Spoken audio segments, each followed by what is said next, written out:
27টা যুদ্ধে রাসূলুল্লাহ নেতৃত্ব দিয়া রক্ত দিয়ে তারপরে কোরআনের আইন চালু করা লাগছে, বাস্তবায়ন করা লাগছে।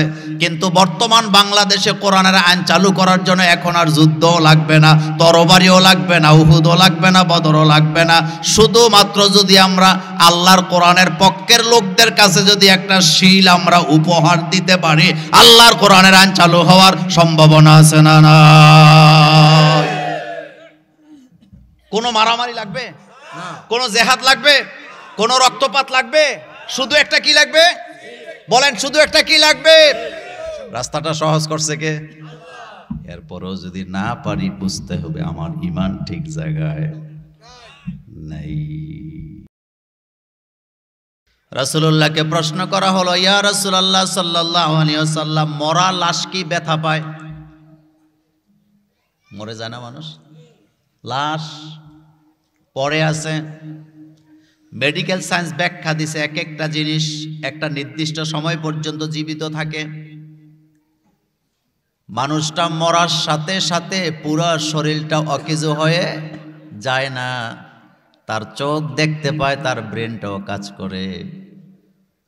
আমার কলিজার ভাইয়েরা, রাসূলুল্লাহকে প্রশ্ন করা হলো, রাসূল, যারা মারা যায় মৃত লাশ কি ব্যথা পায় নাকি?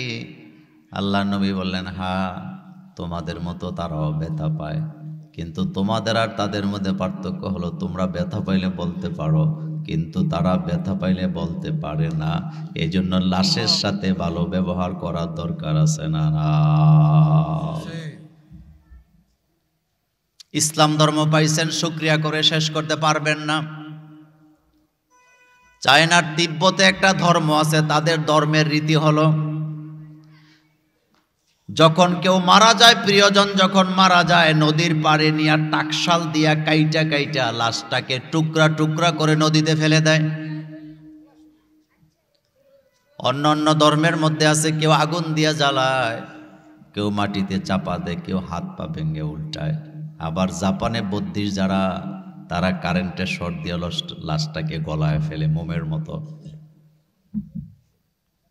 কিন্তু নতুন কাপড় দিয়া গোসল করায়া, সম্মানের সাথে ইজ্জতের সাথে দোয়া কইরা, পরিচিত অপরিচিত আত্মীয় স্বজন সবাই মিলে একসাথে হইয়া সম্মান দিয়া বিদায় দেয় লাশেরে।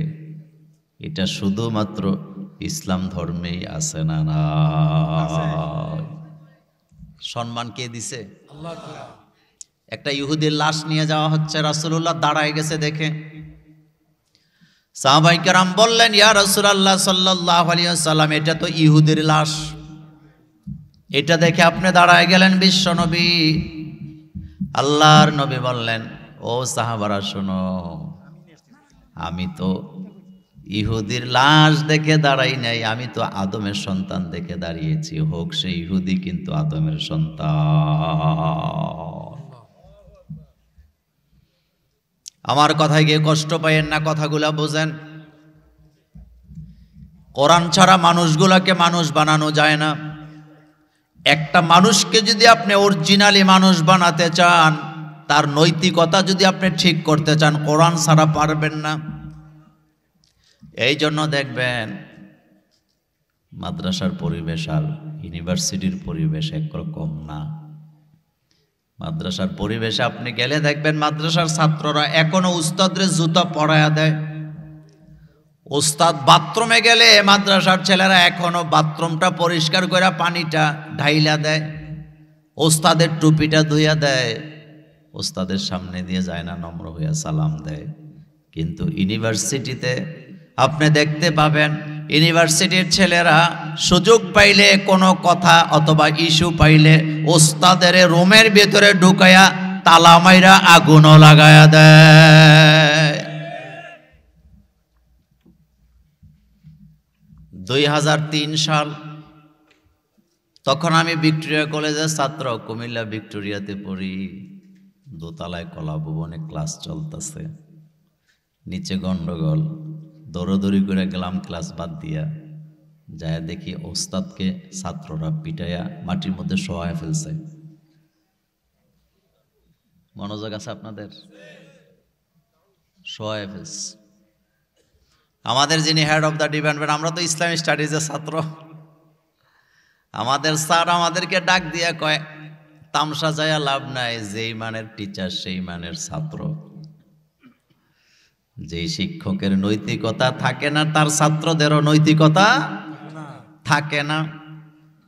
কথাটা লম্বা করতে চাই না। মানুষকে যদি মানুষ বানাতে চান, আল্লাহর কোরআন লাগবে। আমাদের বাংলাদেশটা যারা চালায় এখন, ডক্টর ইউনূসের সরকার স্লো মোশনে চালাচ্ছে, তাদের একটা ডায়লগ হলো, দেশকে সংস্কার করবে তারা। তাদের দেশ সংস্কার নিয়ে আমি মোল্লার কোনো আপত্তি নেই, তারা করুক। কিন্তু আমি মোল্লা নাজিম আজকে বলে গেলাম আপনাদের সামনে, দেশ সংস্কার করে কোনো লাভ নাই, মানুষগুলো আগে সংস্কার করতে হবে। কারণ মানুষ যতক্ষণ সংস্কার করা না যাবে, দেশটাকে সঠিক রাস্তায় উঠায় দেওয়া সম্ভব হবে না। আচ্ছা বলেন তো, মানুষ সংস্কার আগে না দেশ সংস্কার আগে? দেশ কি চুরি করে? আসতে কইছেন। কিন্তু মানুষে কি করে? দেশ কি দুর্নীতি করে? কিন্তু মানুষ কি করে? আরো জোরে কর না। দেশ কি ঘুষ খায়? ঘুষ খায় কারা? তো সংস্কার করবেন কারে? ইউনিয়ন কাউন্সিলে একটা জন্ম নিবন্ধন আনতে গেলে বোধহয় ঘুষ লাগে না?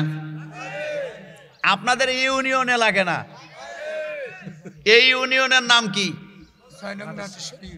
হ্যাঁ, নাটেশ্বর ইউনিয়নে আপনি যখন জন্ম নিবন্ধন আনতে যান, তখন বোধহয় কোনো টাকা টোকা লাগে না, পাসপোর্টের রিপোর্ট দিতে লাগে না। লাগে না কোথায়? অথচ রাসূলুল্লাহ বলছেন, আর রশিউল মুরতাশি কিলাহুমা ফিন্নার। যারা ঘুষ দেয় আর যারা ঘুষ খায়, দুই দলই জাহান্নামে যাবে। আমার বাংলাদেশের ম্যাক্সিমাম লোকেরা বাধ্য হয়ে ঘুষ দেয়, কারণ ঘুষ দেওয়া ছাড়া তার কোনো গতি নাই।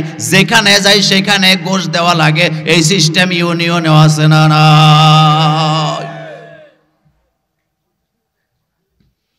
রাসূলুল্লাহকে আল্লাহ পাক বলছেন, আলিফ লাম রা কিতাবুন আনজালনাহু ইলাইকা লিতুখরিজান নাসা মিনাজ যুলুমাতি ইলান নূর। নবী গো, আপনার উপরে আমি কিতাবটা নাযিল করেছি, লিতুখরিজান নাসা মিনাজ যুলুমাতি ইলান নূর, যাতে করে মানুষগুলোকে অন্ধকার থেকে আলোর পথ দেখাতে পারেন। আলোর পথ দেখাতে হলে কোরআনের আইন লাগবে। কোরআনের বিকল্প আপনি আলো খুঁজে পাবেন না। এটা হেদায়েতের কিতাব হিসাবে আমাদের কাছে আসছে। সুতরাং রাষ্ট্র সংস্কারের আগে মানুষগুলোকে কোরআনের শিক্ষা দেওয়ার দরকার আছে না? নাই? আপনার বাড়ির ছাদের উপর একটা পানির ট্যাঙ্ক আছে না? আছে। ওই পানির ট্যাঙ্কির মধ্যে ইঁদুর একটা পড়ছে, মরছে, পচে গেছে। আপনি যখন ঘরের ভিতরে ট্যাপ ছাড়েন, পানিতে দুর্গন্ধ আসে। ট্যাপটা যদি সাবান দিয়ে ধৌত করেন, গোলাপ জলের পানি দিয়েও যদি ধোন, দুর্গন্ধ যাবে? আগে কি করতে হবে? এই তো আপনারা বুঝছেন। আগে কি করা লাগবে? আগে ট্যাঙ্কি পরিষ্কার করেন, ইঁদুর আগে ফালান, পচা পানি সব দূর করেন, মিষ্টি পানির লাইন দেন। ট্যাপ দেওয়া লাগবে না। এবার ট্যাপ ছেড়ে দেখেন দুর্গন্ধ পাওয়া যাবে না। চোর গোসখোরগুলাকে জায়গায় জায়গায় বসায় রেখে আপনি রাষ্ট্র সংস্কার করতে পারবেন না। রাষ্ট্রটা সংস্কার করতে হলে গোসখোরদেরকে শায়েস্তা করা দরকার আছে না? না,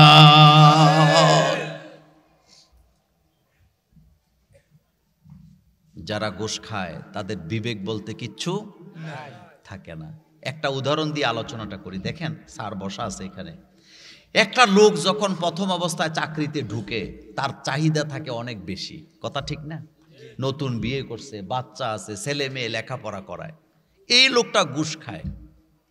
কিন্তু ঘুষ খাইতে খাইতে যখন রিটায়ার্ডের কাছাকাছি সময় চলে গেছে, তখন দাড়িগুলা কি কাঁচা না পাকা? মেহেদি লাগাইছে দাড়ির মধ্যে, চাকরির আছে মাত্র 2 বছর, নামাজও পড়ে, দাড়িও রাখছে। যেহেতু যৌবন বয়সে ঘুষ খাইছে, এখন দাড়ি টাড়ি সব লাল হয়ে গেছে।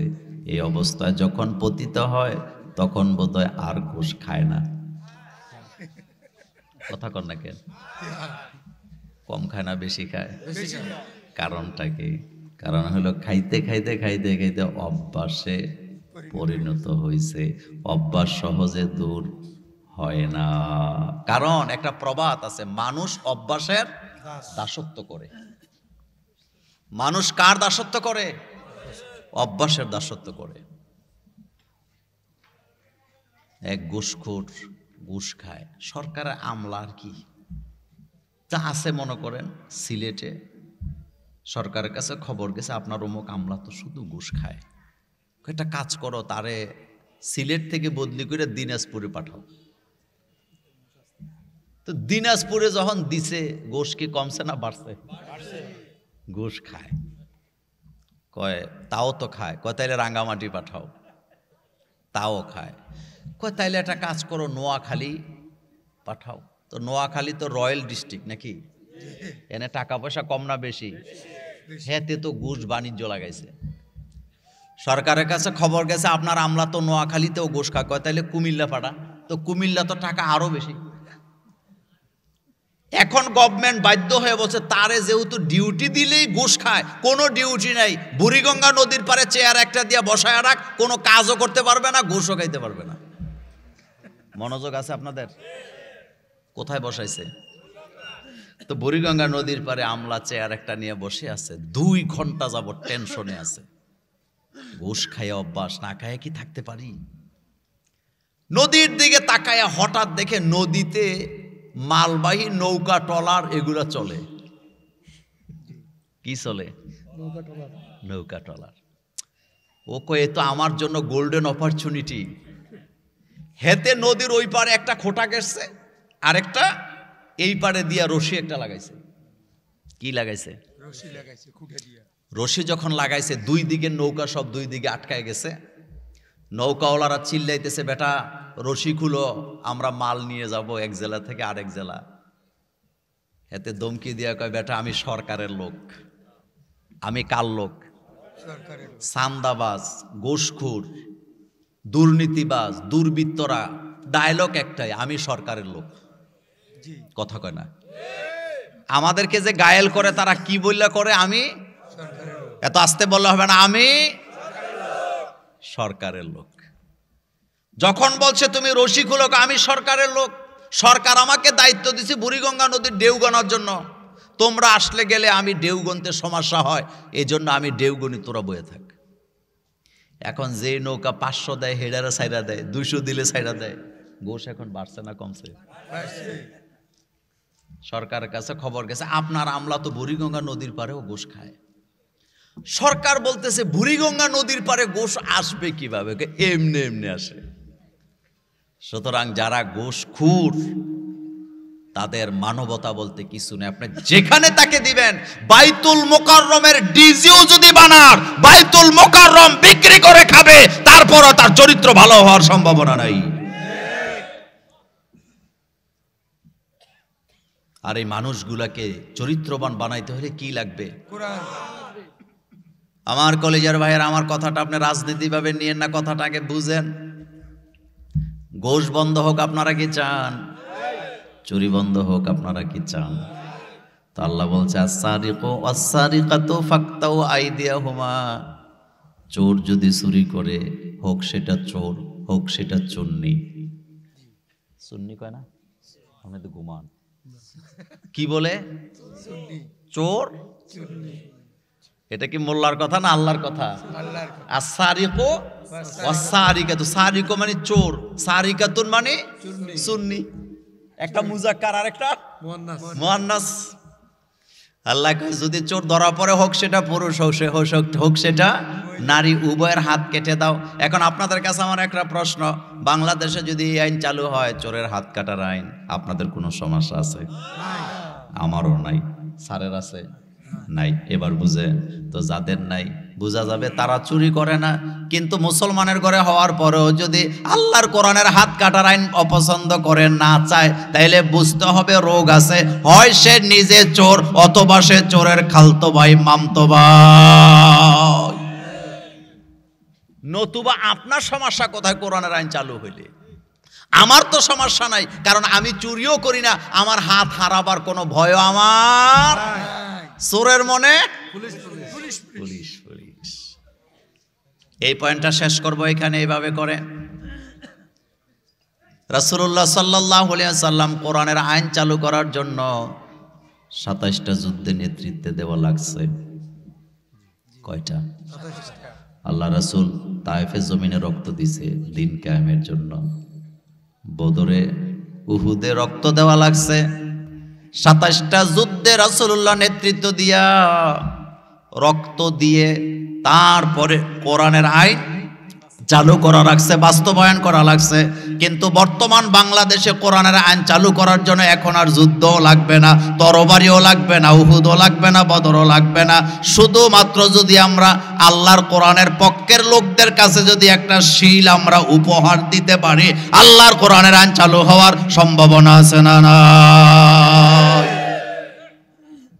কোনো মারামারি লাগবে? কোনো জেহাদ লাগবে? কোনো রক্তপাত লাগবে? শুধু একটা কি লাগবে বলেন? শুধু একটা কি লাগবে? রাস্তাটা সহজ করছে কে? এরপরও যদি না পারি বুঝতে হবে আমার ঈমান ঠিক জায়গায় নাই। পারবো তো ইনশাআল্লাহ। এই পয়েন্টে কথা শেষ। আল্লাহর জন্য এই দেশটাকে কোরআনের জন্য কবুল করে আমরা বলি আমিন।